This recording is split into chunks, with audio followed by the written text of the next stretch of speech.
Welcome back to Texas Platinum, the last of the real water cooler talk shows on YouTube. The Texas Longhorns do what they do and took care of little bro in convincing fashion.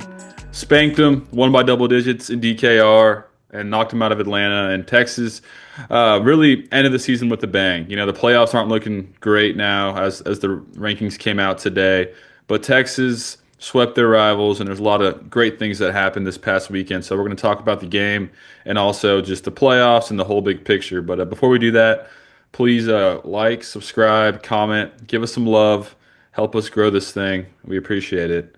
I'm not going to beat around the bush. Texas just looked like the better team in the second half and took it to the Aggies. But I want to hear what Kyle has to say. I haven't really talked to Kyle about this game much. So Kyle, take it away, man. What were your thoughts on this beatdown of the Aggies? Let me just start with you like this, man, okay? We're going to go into the team keys of winning life and football. Pillar number one, we're going to step up in the pocket. Well, dang right.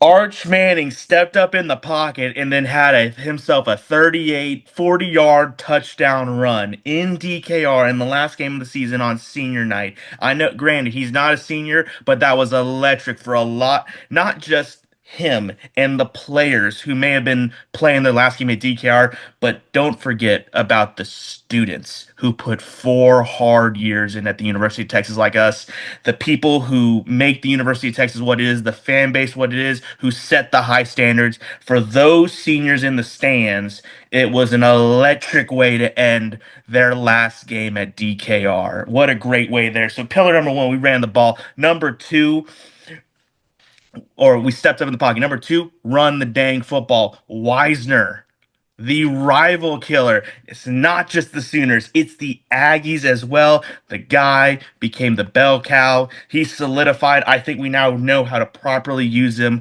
next year when he comes back. And then the misdirection. We did a really decent job on defense disguising our coverages. Those Aggies who were more of a straight line wide receiver, like what we saw at Mississippi State, we saw that just um, disguising our coverages, allowing for their guys to drop back, line up on the line of scrimmage, and then drop back. We got 2 interceptions in the back half of the game to really seal it away. That's where those picks came from. They weren't just us jumping the route; it's we totally confused Texas A&M on offense, and they threw it right into our coverage, which was great. Marcel Reed, but. And then finally, just let your nuts hang. Pillar number four, have a great time. We were pumped. The atmosphere was electric, it looked like. Texas played loose. They knew how to come back from being behind. This wasn't the first time. This is where that road warrior experience, they're going to talk about how it was bad wins against Kentucky in Mississippi State at their houses in an overtime, but that prepared us for this game, being down going into halftime and then coming out after halftime, making the adjustments and just putting belt to ass against little brother and showing them that you are not the premier team in Texas. You're not the premier flagship program. Shut your fake Army ass up. Go enjoy your little dog with one eye. My dog has 2 eyes, so I love her. So he's better than yours. And you just go sit yourselves, enjoy your first round game in the playoffs, hosting at Kyle Field, most likely against Ole Miss or Miami, and you're probably going to get waxed at home, okay? I'm going to tell you that now. A&M will be the first playoff team to host a game and lose because they are fraudulent. They are absolutely despicable. They are absolutely the worst team and most undeserving team in the college football playoffs. I do not care that you were 11-1. You fought against teams that had fired their coach, given up on the season, or knew they were dog water from the start, and you just decided to be a little bully on the playground taking nickels while we were the big dog on campus taking fives. So enjoy yourselves, Aggies. Enjoy your first round loss. Enjoy getting to say you're going to the playoffs, but shut your damn mouth when you know very well indeed that we are the best team in the state. Bang. You know, I agree with everything there, Kyle. I will say I think Oklahoma may be the most fraudulent team in the playoff, with A&M as the second closest because OU's terrible. Beat them by 17, didn't even break a sweat. Beat the Aggies by 10.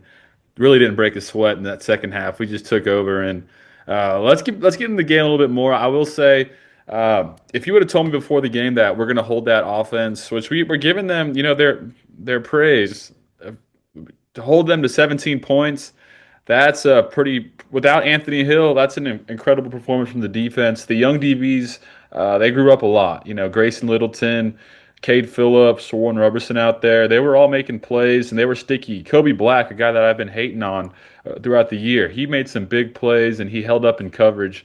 A lot of man was played in the second half and they couldn't get loose. And I think Marcel was rattled too, which was part of it. But shout out our D line, Ethan Burke, Colin Simmons. He was never really comfortable back there. He was always sped up, and we always knew he wasn't a down the field, read the defense type of quarterback. He's good at the little RPO screen game, but that's about it. And he's a good athlete. But Texas and PK really just kind of just handled that offense again for the second straight year. We had Colin Klein in a blender, and they couldn't run the ball very well either. So I like the dynamic of Elko versus Sark, PK versus Klein. It seems like easy work right now, and I don't see it changing much in the future because, like we've been saying, this is A&M's greatest team ever, and this is kind of a down year for us, and we still spanked them. So very excited about that. DKR was electric. I was there.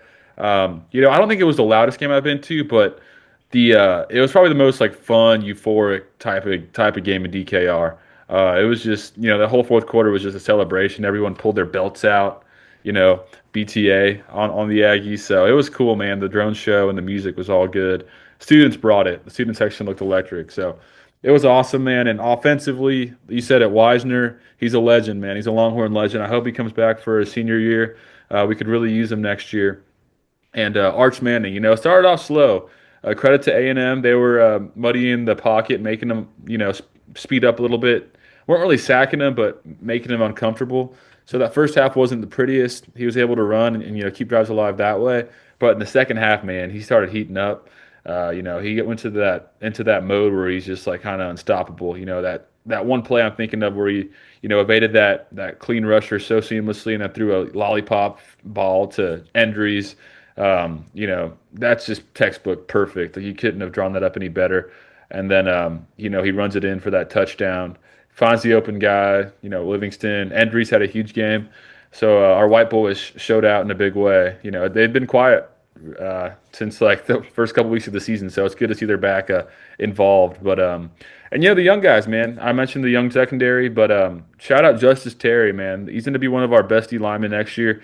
He kind of caused that interception that sealed the game for us. He got pressure through the interior, forced Marcel to throw it, sped up, and of course Marcel short armed it right into Taft's chest. So the thing that's so exciting about this team, and we saw it on Friday, is it's a very young team, and these young players, 5 stars, they're growing up fast, and it's just so exciting for next year. So yeah, man, Texas just does what they do. Made it look kind of easy in the second half, and I just wonder where A&M goes from here because they looked so good the whole season. But then out there against us, man, the only guy that I really feared was Conception, number 7. All the rest of them just looked like the normal Aggies. So I wonder how inflated they were based on their bottom half of the SEC schedule.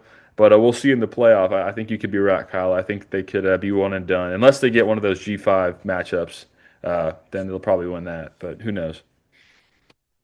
Yeah, right now it looks like A&M's not going to get in the G5. I don't think they're going to put them that high up and around that 5 area for the playoffs. So they're definitely going to get a quality competition. And either way, it's right now looking like even if they do magically win round 1, they got Indiana and Signetti. Now, granted, Signetti has been given that stance too of they haven't played anyone, but I think just Signetti as a program just runs better because they did beat a Dan Lanning Oregon team, which is, as we can all say, Dan Lanning and Oregon, even with their record, is still probably a very good contender for a national championship. Indiana just happened to jump on them quickly and caught them on a bad day. But I really want to go back to the whole idea of the entire rivalry week and everything.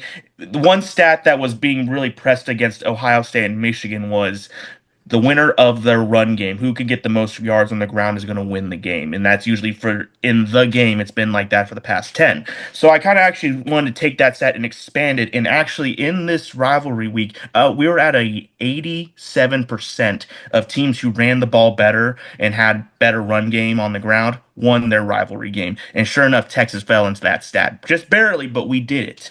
And so this was really a game that you wanted to see the offense. Granted, the defense had the big monkey on their back of they had given up 30 plus points the past 4 games. It didn't look pretty. They were really stout, really touted as a high level defense, had fallen short, but they came out and they looked really good in the second half, even though they were on pace for having that potential result in the first half. But I really want to just dedicate this offense. Offensive line looked really great. It looked stout. There was not many penalties on offense, and even what we can all agree upon, any penalty that was thrown on Texas this game was a little bit of the SEC trying to save A&M. Grant, the SEC is better than the Big 12 because the Big 12 had its biases. That commissioner had his favorite teams, and he was going to even try to always get them to the CFP or make them look good, even if they weren't a good team, like the Texas Tech situation in the Oklahoma State. But here, the SEC is at least logical. They knew Texas A&M was 11 and 0. They could go in and potentially be 12 and 0 in an SEC title and help get a really nice cushiony resume for the SEC in the playoffs. So the officiating was really in Texas A&M's favor, even though it was in our house. So that's the difference. But I appreciate that. I really am not going to take any penalties that were given, like the pass interferences, the holdings. It's all ticky tack and semantical because look, how many pass interferences we got in the first half. Heck, we had two guys tackling Mosley, and that wasn't even called. No one, but backs turned completely to the ball, not even playing it. So it was, that's really what happened in the first half.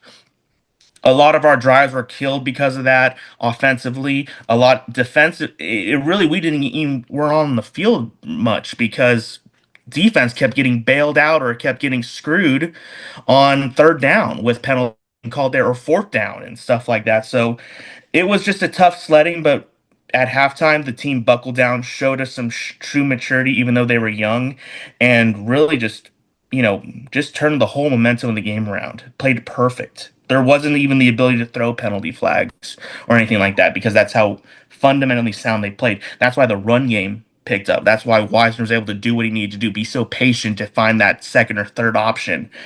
And then, of course, the defense just I it awoken in them and they played unconscious. That's all I can say about that. But this was an all-around great win. You defended the house, another good stat, 6-0 at home. You're really that's something that's really hard to do. Last year you didn't get to do it because you had Georgia come in. And this also is a really good testament to looking to the future and next year's SEC schedule that you know what A&M got a little bit of a favorable schedule in the SEC. Next year, we potentially have that option. So this whole semantics of do we schedule non-cons that are challenging or not, that argument is going to get thrown out the window because I really think we're going to have a very light SEC schedule this next year. And there's a lot of good pieces. I think the committee needs to add a new point of team youth, or if they're a younger team and they're doing good, do any losses attributed to being a young team, should those count less towards them because of their performance? I think there's a few more things there, but all around this was a solid team win, and it just feels good. And I know from the fan bases who wasn't there, who just watching on TV was exhilarating. A lot of emotions were being shown from pure anger to total euphoria and elation, like you said. So it was really good, and we're excited for the postseason.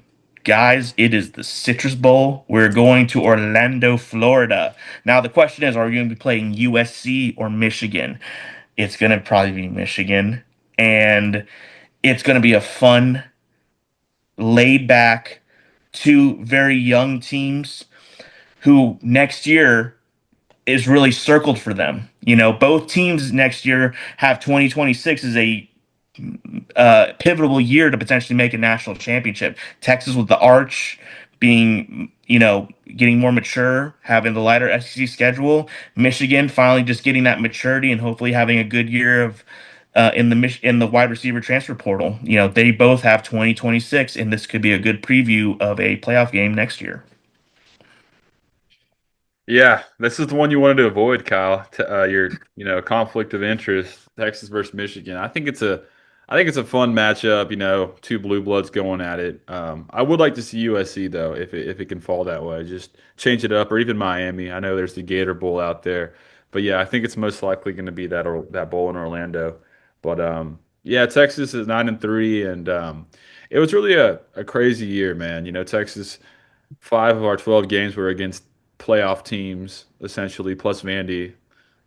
So I mean, it's just Texas had turned out to be the hardest schedule in the country, bar none. And Texas, navigated it good at times and also had some bad moments. The loss to Florida, the loss to Georgia where it got out of hand late. But I saw a stat on Twitter.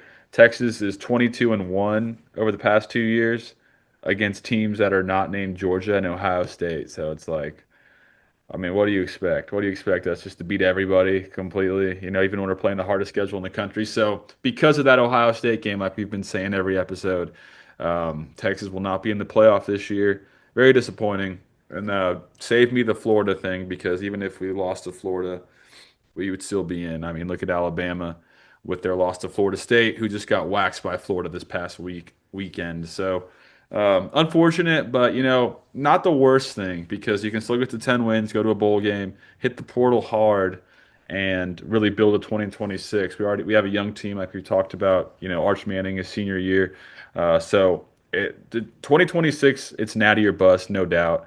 The big media machine was trying to prop Texas up as the number one team. I don't know if Texas fans all believe that like we were for sure going to be that team this year. It looked good on paper, but I feel like the narrative was largely formed by Feinbaum and all of the talking heads trying to prop up Arch right off the bat.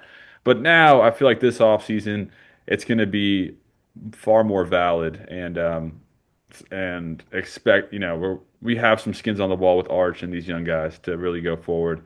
But it's going to be fun to watch or interesting to see how we address this Ohio State game next season because Sark has been on every TV talking show known to man over the past couple of days, lobbying for Texas to be in the playoff, and he keeps harping on why are we going to play Ohio State next year if we're just going to, keep us out of the playoff for losing that game?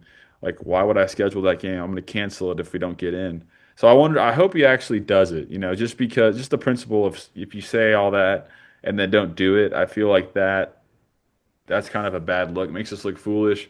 So I'm curious what Sark and CDC decide to do going forward with these non-con games, especially as we shift to the 9-game SEC schedule, which will just make it even harder to get to 10 wins because apparently all that matters is being 10-2. And I'm looking at Notre Dame, Miami, these teams that are ahead of us, even OU. It's like I just don't think their resumes are better than ours. Like they're really not, and their schedules are so much easier. Like Notre Dame's especially, Miami's especially, BYU's especially. It's just like we're playing in different worlds, and this year it didn't work out. We got screwed by it, but hopefully next year it evens out and Texas finds their way back into the playoff and gets that and what's the word? I forget the word, but gets the natty in 2026. How can you forget the word that we are all Elusive. been searching for? Elusive. Okay, there we go. An elusive national championship. That makes sense. Um, but you said a lot of great points in there, Matt. And I really want to kind of start with one thing, to kind of wrap up my side of the A&M game here. This is where I agree with you on this. How if we're looking at the current playoff schedule, how is Notre Dame in when they lost to an if you're going to really look at similar team outcomes, how is this not affecting us more, potentially even having Notre Dame just come out of the playoffs? We beat a team that they lost to. Notre Dame, remember, played A&M at the beginning of the season. And granted, that was still when they were truly a that was the coming out of A&M saying, "Oh, they're a good team. They beat Notre Dame." But the fact is, it's still A&M beat Notre Dame. We beat A&M in a similar compare. We beat a common opponent that they lost to. I felt like this should have really helped us out more than going to 13. I think we should have at least been like up to 11 or 12. Um, and I really think Notre Dame should have fallen a little bit for actually been affected and fallen rather than not affected at all, basically. Um, but I want to go to the next season. Yes, common opponents, competitive non-cons. It obviously this isn't looking like these are actually being taken into consideration with the committee. And for next year's Ohio State game, I think you just leave it on the schedule. It's too soon of a game to, cancel now. I know we've seen some ACC teams in Florida State do the same thing, have already canceled some of their competitive non-conference games beginning. But for us, this upcoming year, we do not play Ohio State week 1 like we did this year. And we are not going up to Columbus like we did this year. We get Ohio State in our house week 2 after we get a tune-up game. This is where you want Ohio State. This is where I think you can especially if they have a good run in the playoffs. This would be a great time to get a win over Ohio State, and this will be a resume booster for next season, especially with the soft yet expanded SEC schedule. But yeah, and that's what Sark's going to need to politic on and lobby for next season, and that's just what you have to do as a coach. Period. Now that was what Mac Brown was great at lobbying. We all forget about that. One of Mac's greatest traits was recruiting and lobbying for his team because that's how we got to the Rose Bowl against Michigan in 2004 was by his lobbying. And so that's you're gonna have to nowadays. That's just doing it and being a coach and competing up until the 11th hour. I think any football team that is good and competitive and a championship caliber team is that not only has a coach like that lobbies for his team because look, Nick Saban did the same thing back when and got that Florida State team out, and that's how they got to go in and play Michigan, even though Michigan beat them. That is just the age that this is not a new practice. This has happened for years on end, and it only gets notoriety when the coach does all this lobbying, does all this self advocating, and they unfortunately fall short because everyone loves a loser. And you really have to put yourself out there now. If you're not going to advocate for yourself, if you're not going to advocate for yourself, who is in this day and age of college football? You don't got too many. The media can only go so far. If the coach and the team, the players do what they do, you should get in. And you just can't, unfortunately, lose to Florida. I know you don't like hearing that, but it's just how it is. You can't lose to Florida. No, dude, I'm not going to take that from you. I'm not going to take that from you. Because I Bama I, lost to I Florida State. It's yeah, you can't lose to Ohio State. You can't lose to Ohio State. You can't say, I think you could be a little bit more competitive with Georgia, though. yeah, I'll agree with that. That I didn't really think though that the way they beat us should have really dropped. I think we dropped a fair amount, but it goes along with my theory, man. I said if we lost to Georgia, would beat A&M, it still wasn't going to be enough. I said that from the beginning. We were in a yeah. win or go home scenario because we didn't, but at the same time, we just didn't get the help we needed. We thought Oklahoma was going to Yeah. be on this juggernaut schedule, and then little did we know, LSU fires their coach. Who else did they play? Missouri, South Missouri. Carolina's terrible. Missouri had the QB injured. South Carolina dud. Tennessee's unranked. So yeah, those teams ended up not being as good, and Mhm. they beat Alabama somehow, even though they like were outgained by like 200 yards. Just timely turnovers. So yeah, that's the thing, man. It's like we had so many opportunities for help here and there. Oh, you almost lost to LSU. Like LSU was winning that game the whole time. It was like the ugliest game. No one could get a first down. Just Mhm. terrible teams, terrible quarterbacks. And OU pulls it out at the end with a busted coverage. and they're a surefire home playoff team. It's just wild that we didn't get a single thing of help. But it's okay. It's okay. It'll be okay. it As a Texas fan though, we've been in this scenario though where you just can't expect anyone to help you. Let's go back to 2008 when we got left out of the national championship, even though we beat Oklahoma, but that untimely loss to Texas Tech kept us out. I kind of have that same feeling here. This team could have been something. This could have competed for national championship, but it just unfortunately we had that one really nightmarish loss in conference, and it just kept us out. Um, there was one thing I really wanted to talk about with this upcoming window, though. We really need to make sure. I think actually, I wanted to finish my thought on the whole non-conference scheduling. I think you got to do what we got.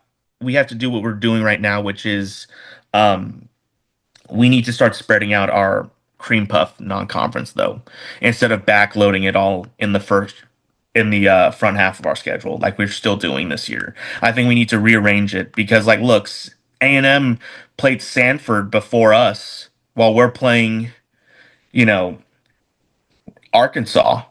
So it's a we even though it's Arkansas and they're bad, it's still a conference game. It means something. While you're playing a tune-up game in Sanford, who's horrible, who's really bad. So I think we need to just start spreading it out a little bit more instead of front loading.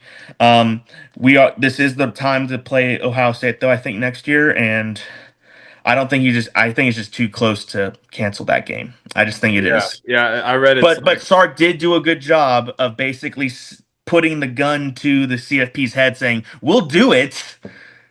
I don't want it. I don't think we can do it, but we'll do it. We'll cancel this game if." oh, you could for sure. It's $2 million is what I read. $2 million, which is. Okay. But I agree. It's kind of soon. You kind of want to get the return game on the non-con. Same with the Michigan game. So don't cancel those. Mhm. But you have Notre Dame lined up for 28, 29. Go ahead and cancel those this week, just to kind of set the trend and put some substance behind all the Mhm. threats. I hate just making empty threats and not do anything about it.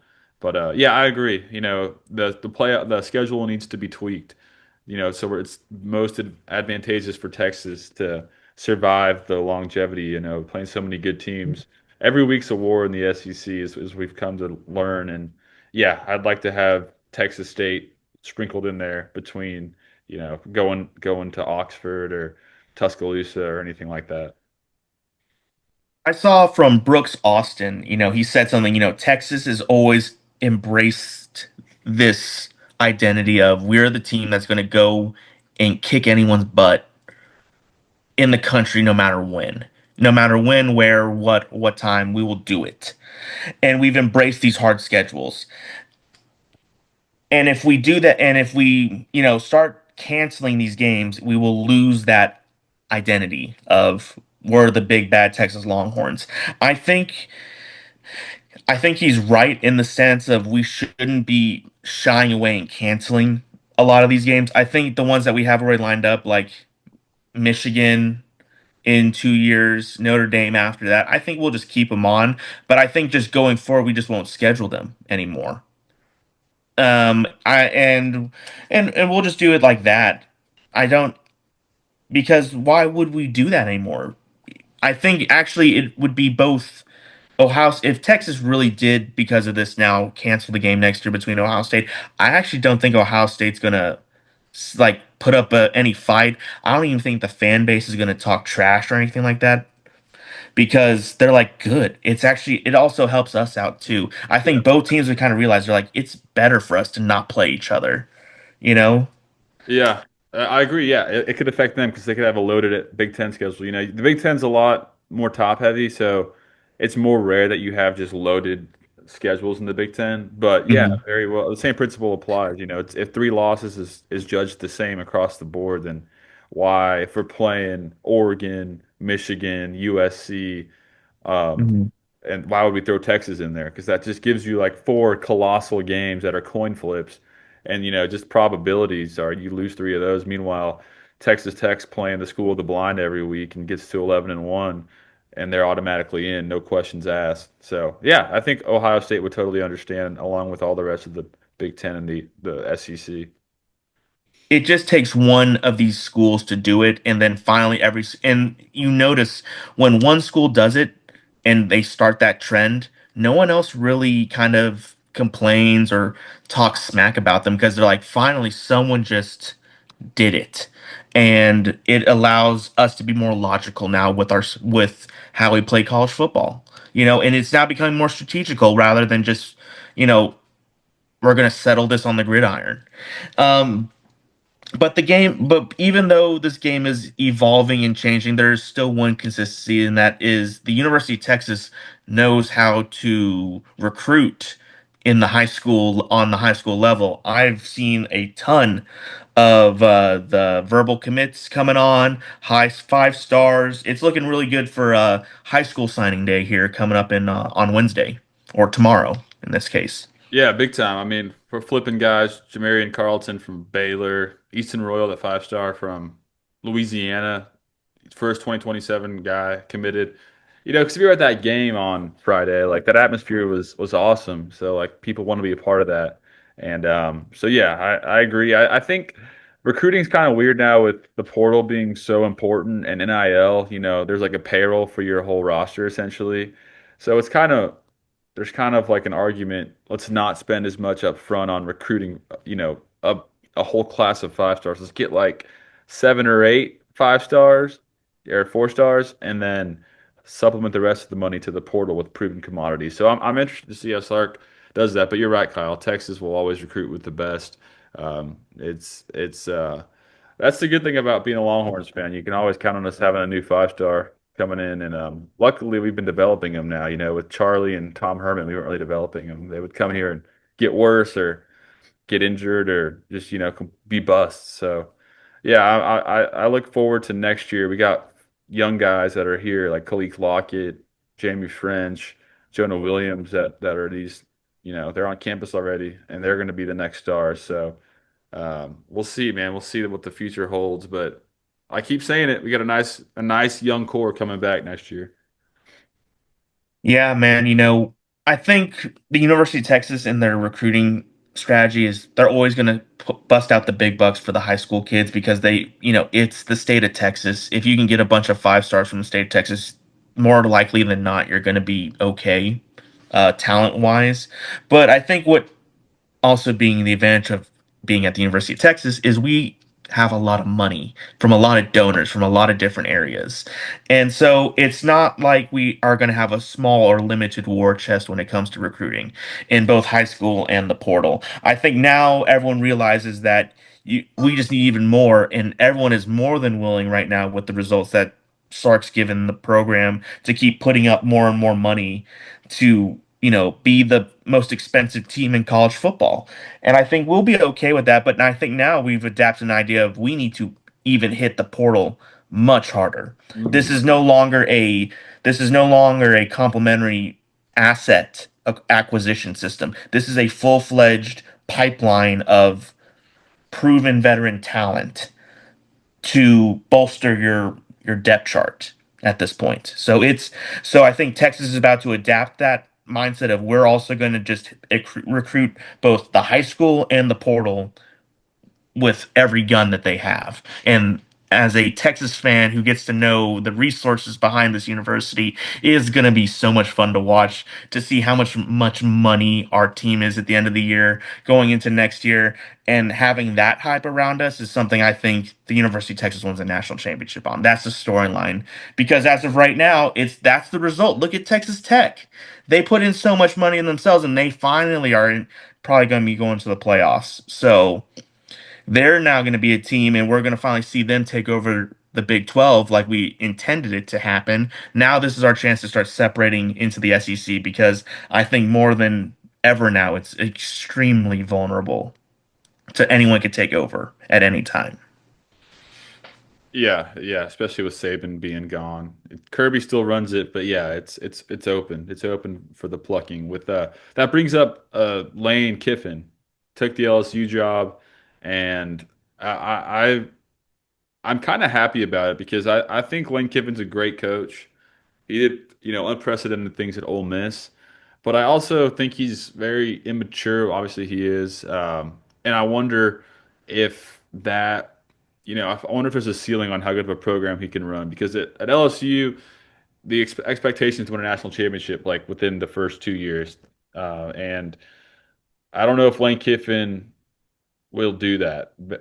So I think there could be some friction there. Once he goes 9-3 for a couple years. I feel like his whole gimmick of, being a goofball might get tired of that. But I like it the hire for them because, I mean, honestly, he's the best thing out there. That's like probably the best hire they could make. So good job by LSU. I mean, there's no Nick Saban out there to hire. So I think it's the best thing they could have done. But I like how Lane Kiffin hates A&M and owns A&M. Whenever he plays them, he usually beats them pretty good and LSU's like their permanent rival. So I think that's good. So we can both be spanking on little bro together. But I'm curious how that plays out. What do you think about Lane Kiffin to LSU? Well, let's go back to our preview episode of the Mississippi State game, which is like 4 episodes ago. I called that. I called that. Let me just put that out there, people. I said when the LSU job first opened up, I said that's where Lane Kiffin's going. If he is leaving Ole Miss this year, he is going to LSU. And so I want to put that on the record. I was calling that before anyone else did. Okay. But here's what I'll tell you. It's the right program for Kiffin because, like I said, it is a singular focus school. Going to Florida, you have to compete with the Miamis and the internal state rivalries on top of the SEC. LSU is just win the SEC, win and get to the CFP, win and go get ourselves a national championship. It is a singular focus. And with LSU also having the largest per capita of NFL talent players, he is going to have the pick of the litter because they are the primo university of Louisiana. There is not, you don't hear about um all the Louisiana Monroe or La Tech getting the guys. It's always LSU, so this is a great fit for Lane Kiffin. Yeah, the Lane train head to Baton Rouge. It's going to be fun to watch because we have them on the schedule next year. We're going to Death Valley, so that'll be interesting. Lane versus Sark. So excited for that. But I want to circle back to the Horns and this season and the game Friday. And I just want to shout out some of these seniors, man. Michael Taft, DJ Campbell, Cole Hudson. Um, there's more. Cole Brevard. I'm blanking on a lot of them, but shout out the seniors, man. They all brought it senior night. They played so well. I loved at the end when we got that game-winning interception. Kobe Black went and took that ball and threw it into Bevo's shit bucket. If you noticed that, and then the A&M ball boy had to go get it, which was awesome. Just a great way to end the season, man, and close the book on this wild year that's been so up and down. After we lost to Florida, it wasn't looking good. To finish 6-1 with a loss being on the road between the hedges, where no one wins really besides Alabama. That's a great way to rally. Sark, he swept OU again, beat A&M. So Sark really he did a good coaching job in the second half of the season because it looked like this team could have spiraled to 7-5 pretty easily with that tough schedule. But how would you grade this season, Kyle? Like 1 to 10 or A. How would you grade the 2025 Texas Longhorns? I would give us about I'd probably give us a B plus right now. This is a whole heck of a lot. This team reminds me a whole heck of a lot of the time of my academic career at the University of Texas. This season we started bad. Okay, we started with a failing quiz at Ohio State. We then turned in some homeworks, get ourselves up pretty decently, and then we screw up another quiz or our first exam. We don't do hot, and that's Florida. Yeah. Turn right back around, get to go take a makeup test with Oklahoma, rattle off a couple extra credit projects. You bomb a pop quiz at Georgia, and then you ace the final with beating A&M at home. You end with the I ended with B pluses. That was my GPA. So this is how Texas gets a B plus in my book. They did great. They won the games they were supposed to win, minus a screw up with Florida. You were tested heavily on the road. You did not shy away from having a tough schedule, but you defended the house and you beat your rivals. And that's in any football program in the country. If you gave them those two things, they'd be happy. It's a passing grade. Yeah, for sure. I think that's fair. And like I said, I feel like the number one preseason expectations weren't really what we expected necessarily. We thought we'd be a playoff team for sure. So I guess in that regard, it was a letdown. But yeah, we were just kind of unlucky with the breaks. But yeah, the team definitely had a passing grade. And Arch Manning, man, he ended the season with pretty good stats. I mean, 33 total touchdowns, 7 picks, only 2 picks since the Florida game. And both of those picks, I mean, one was a drop by Livingston that tipped up into the DB's hands. The other was that phantom DPI that wasn't called against Georgia. So really, he's didn't throw any picks the second half of the year. So Arch grew up a lot. There were moments against UTEP and San Jose where it's like, man, this guy's pressing so hard. Is he just broken? Is he never going to be good again? Because he was good last year. But I'm glad that Arch kind of settled into his own, especially that Arkansas game, man. He's going to be one of the best quarterbacks in the country next year, no doubt. And he's for sure going to be that first round quarterback that we're expecting after next year. Probably go first overall if everything goes according to plan. But yeah, you got to build around him. We need a good receiver in the portal, a good running back. We need some help on the interior in the portal. Your boy Brandon Baker grew up. He grew up, man. There were some highlights of him pancaking Cassius Howell, one of the best ends in the country. And he held up, man. I didn't see any penalties on him. So shout out to him because it looked bad early on in the year. So he's back. I think Connor Robertson's back at center. He's got another year of eligibility. I don't think he'll go anywhere. And I think Goosby's back too at left tackle. So that's a great foundation to build around on the offensive line. So you just got to, solidify it through the portal. But yeah, you got to arch. You got to maximize this window. You got to maximize this window like Ohio State did last year. They went crazy in the portal and went all in and won the national championship. So there's no reason that we shouldn't do that. But anyways, Kyle, before we get out of here, I want to get your thoughts on this playoff. Who do you have winning it all? Because Michigan finally lost to Ohio State. Not to rub some salt in the wound there, but you think it's just Ohio State's going to do it again? They look so dominant, or how do you foresee this playoff playing out? Let me say this. If Ohio State wins it again 2 years in a row, that game in Austin will probably not get taken off the schedule. It will be one of those games where it's like, you know what? Texas really wants that one back. I think a little bit of Stark pride's going to come into it and is going to try and win wants that game because he wants to finally beat Ryan Day because he can't beat Kirby that year. Um, but no, if I was to really say any team was to win the playoffs, it would be it's gonna be Georgia. Yeah, It's Georgia. Georgia just slowly pulverizes you. No matter who it is, they slowly rock you to sleep, and then they go for the dagger.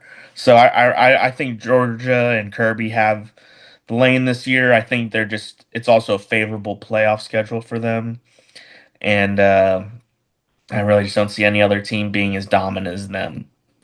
Outside of Alabama. So. yeah. I agree. I think I'm in the same line of thinking as you. It's probably Ohio State, but if not, yeah, Georgia's the only team that I see. I don't buy Indiana to win a bunch of playoff games and win the national championship. Same with Texas Tech, and then I don't obviously not A&M or OU or Ole Miss. So yeah, I think it'll be Georgia or Ohio State, and I mean, shoot, man, the same teams that have been beating us are kryptonite. So next year we got to take these guys out, man. It's getting old losing to these guys. But as far as the Heisman, I think it's gonna go to the winner of Saturday between Mendoza and Sayin. Whoever plays better, whoever wins the game. Although Pavia's in there now, which is cool. But No, no, no, you don't like Pavia? no. He's trash. He's horrible. I hate Good. him. He's good. No, I didn't like him when we went to the game last year in Nashville. I don't like him now. And he's even trashier than before. And he thinks he's trying to be like cutesy Johnny Manziel. But what made Johnny Manziel is that he did it young and he got out of college young. This guy is old and staying in college way too long and acting like a freshman. And not to mention his family's acting like, total brats as well. I think what brother's been arrested 3 times this year already. Now his dad's once or twice. Yeah. No, mom's dating Theo Vaughn, potentially releasing an OnlyFans. No, this is not the guy, and this is not the person you want winning the Heisman. I didn't know about all that, but okay. I mean, yeah, yeah. All I'll say is he got Vanderbilt football to a level I never thought was possible. They're flipping 5 stars now. They just got the number one quarterback in the country from Georgia to flip from the Dogs. So yeah, it's fun, man. I'm glad.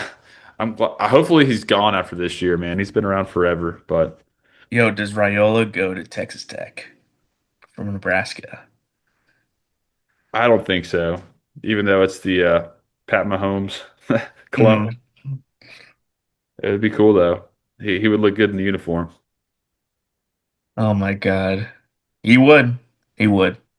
But yeah, man, we'll do another video here in the next week or so, or 2 weeks, with some portal intel, because it's about to get wild in the portal. Signing day is Wednesday, so tomorrow, I guess signing day is tomorrow, but as of the day we're filming this, so yeah, so a lot of stuff that'll be a lot of shakeups with the rosters and everything, but hopefully we don't lose too many good players in the portal. I don't think we will, but keep an eye on that. But you got anything else, Kyle? Or you want to get out of here? I got nothing else, Matt. We'll look forward to bowl season. It'll be a fun time seeing whoever we play, and let's just enjoy this last little bit. We gave it our best shot. We made it hard for them. That's all we can ask for. Yeah, Guys, next year, national championship. Be patient. Patience. no doubt. Patience. No doubt, man. I'm sad it's over. The season went by too fast. But yeah, next year is the year. All right, y'all. Thank y'all for sticking with us and watching every week. We'll keep cranking out content. Don't worry. But yeah, as soon as we hear about the bowl game and everything, we'll have something on here for y'all. But once again, please give us some love in the chat. Comment on why we should be in the playoffs, because we should be, but we're not. But that's okay. Next year is the year. But yeah, just thanks again for watching, y'all, and we'll see y'all on the next one. Welcome. Welcome.